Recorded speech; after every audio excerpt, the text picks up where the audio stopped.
할렐루야. 오늘 하루도 평안하시길 축복합니다. 오늘 말씀의 제목은 총회에 들어올 수 없는 자입니다. 본문은 이스라엘 총회와 관련된 규정이 기록되어진 말씀입니다.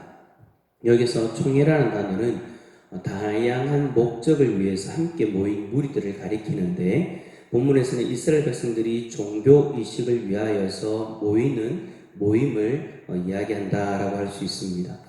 이스라엘 백성들은 하나님을 유일신으로 섬기는 공동체이죠. 그렇기 때문에 이스라엘 백성들의 총회는 여호와의 총회다라고 그렇게 불리게 됩니다. 하나님의 백성들이 하나님을 섬기는 여호와의 총회에 참석을 하게 되는데, 이 총회에 들어올 수 없는 자들이 있다라고 성경은 이야기합니다.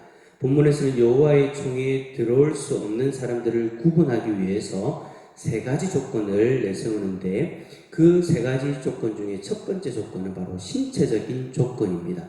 먼저 총회에 들어오지 못하는 신체적 조건을 언급하는데, 1절에 보면 고환이 상한 자나 음경이 잘린 자는 총회에 들어올 수 없다라고 그렇게 이야기를 하죠.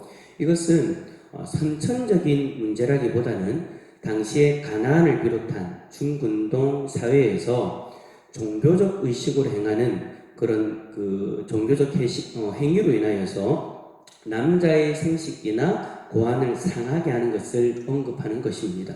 그러니까 하나님을 섬겨야 되는 이스라엘 백성이 이방 종교의 의식으로 인하여서 자신의 성적 기능을 포기해버린 사람들이 있었다라는 거예요.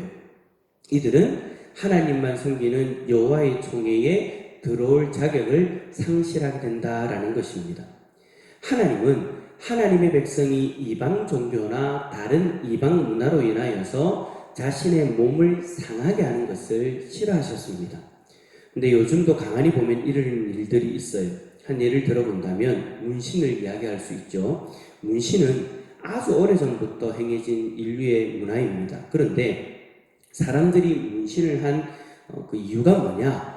종교적 행위나 주술적 목적을 가지고 이런 문신을 몸에 행했어요. 예를 든다면 문신을 함으로써 악귀를 쫓아내거나 아픈 몸을 치료하려고 문신을 하였다라는 것이죠. 하지만 현대 사람들은 이러한 문신의 행위가 가지고 있는 의미는 생각하지 않고 유명한 사람들이 하니까 아무 생각 없이 따라해 버립니다. 제가 예전에 어떤 자매가 상담을 하러 왔는데 자신도 문신을 하고 싶다라고 그렇게 이야기를 하는 거예요. 그래서 제가 이제 문신에 담겨져 있는 의미를 이야기해 줬죠. 그랬더니 자신은 그런 의미가 담겨져 있는 줄 몰랐다라고 하면서 하지 않겠다라고 이야기를 하더라고요. 요즘 청소년들이나 청년들은 이러한 부분들을 그렇게 중요하게 생각하지 않습니다. 단지 그냥 앞에서 얘기했던 것처럼 유명한 연예인들이나 스포츠 하는 사람들이 그렇게 하는 것들을 보면서 멋있게 보이니까 그냥 따라 하려고 하는 거예요. 그러니까 오늘 본문 1절에 나오는 경우가 바로 이런 거다라는 거죠. 하나님을 섬겨야 되는 이스라엘 백성들이 우상을 섬기는 사람들이 하는 그 종교 행위를 아무 생각 없이 자신의 몸에다 함으로 인하여서 자신들은 더 이상 여호와의 총회에 들어올 수 없는 그런 일을 경험하게 된다라는 거죠. 두 번째 조건은 뭐냐? 도덕적 조건입니다. 2절 말씀 한번 읽어볼까요? 2절입니다. 시작. 사생자는 여호와의 총회에 들어오지 못하리니 여호와의 총회에 들어오지 못하리라. 아멘. 여기서 사생자는 정상적인 결혼 관계에서 태어나지 않는 자를 가리키는 단어입니다. 탈무드나 유대 랍비들은 이를 간음이나 근친상간으로 태어난 자식을 가리킨다라고 했고, 또 70인역이나 벌게이트역에서는 장기에게서 얻은 자식으로 보기도 하였습니다. 하나님은 이렇게 도덕적으로 타락한 행동의 결과로 이 땅에 태어난 이들은 여호와의 총회에 들어오지 못한다라고 그렇게 금하셨어요. 근데 10대에 이르기까지 여호와의 총회에 들어오지 못한다라고 이렇게 하였는데, 이 말의 의미는, 원어적 의미는 10대가 지나면 들어올 수 있다는 것이 아니라 그들이 결코 총회에 들어올 수 없다는 것을 의미하는 것입니다. 여호와의 총회는 이방인들과는 도덕적으로 구별되는 공동체였습니다. 그래서 하나님은 사생아를 총회에 들어오지 못하도록 함으로써 도덕적 타락으로부터 이스라엘 백성들을 보호하기를 원하셨던 거예요. 자, 그리고 마지막 세 번째 조건은 뭐냐? 역사적 조건입니다. 모세는 먼저 암몬 사람과 모압 사람을 언급하면서 이들은 여호와의 총에 들어오지 못한다라고 그렇게 이야기를 해요. 왜냐? 이스라엘 백성들이 애굽에서 나올 때에 이들은 이스라엘 백성들을 외면하고 더 나아가서 발람을 통해 저주를 하려고 하였기 때문입니다. 그리고 에돔과 애굽 사람은 3대 후 자손들은 총에 들어올 수 있는 자격이 주어진다라고 그렇게 이야기를 해요. 왜냐? 에돔 사람은 이스라엘의 형제이기 때문이고 애굽 사람들은 이스라엘이 기근이 심해 식량이 없었던 시절에 애굽 땅을 피난처로 삼아 지낼 수 있었기 때문입니다. 자, 하나님은 이렇듯 과거를 분명하게 기억하시고 그 과거에 합당하게 그들을 대우하신다라는 것을 우리는 오늘 본문 말씀을 통해 알 수 있는 거죠.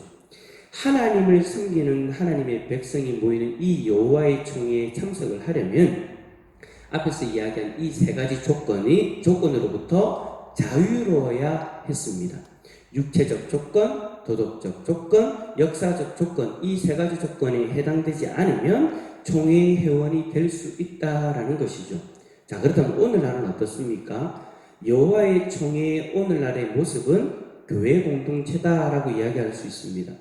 구원받은 하나님의 백성들이 하나님만 섬기기 위해 모이는 곳이 교회이지 않습니까?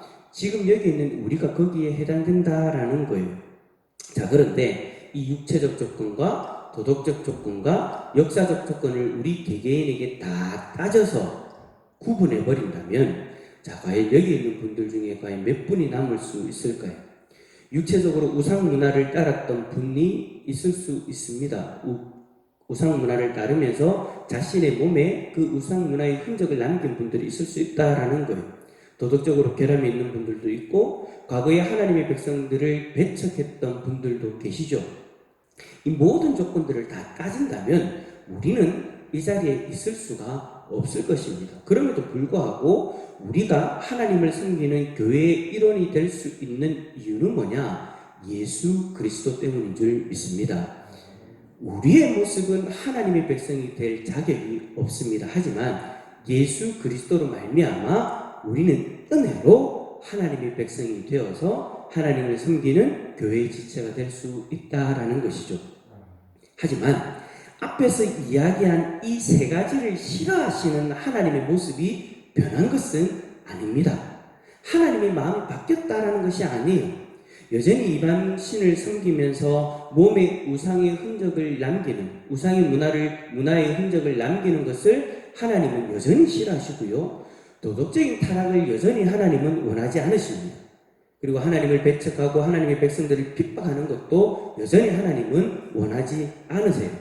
그렇기 때문에 우리가 예수 그리스도로 말미암아 이전의 것을 다 용서받고 이 자리에 있다면 이제는 이러한 삶으로부터 구별된 삶을 살기 위해 우리는 노력해야 된다라는 것이죠. 우리는 은혜를 입은 자들입니다.